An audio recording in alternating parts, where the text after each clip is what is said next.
Hello guys, welcome back to the my page. আবারও চলে আসলাম তোমাদের মাঝে। আমি পিঙ্কি, আমার চ্যানেলের নাম পিঙ্কি5763, একটা নতুন ভিডিও নিয়ে। আজকে হচ্ছে বাবুর জন্মদিন উপলক্ষে ওর বাবা কি করছে, কত মাংস এনেছে আর কি। ভাত বসিয়ে দিয়েছি আর কি। আজকে বাইরে কাঠে ভাত বসিয়েছি কারণ গ্যাসের মধ্যে হবে মাংস, তার জন্য বাসনপত্র। হলুদ নুন লাগবে, আরো নুন হলুদ লাগবে মনে হয়।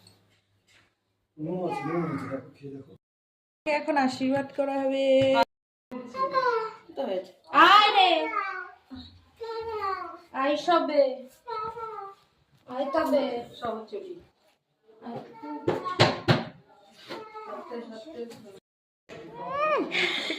খুশি হয়ে মুখ ঘুরাই দেবো, একেবারে মুখটা ঘুরিয়ে দেবো। এই যে এখানে এক হাঁড়ি ভাত, এই সেই সেই সেই সেই সেই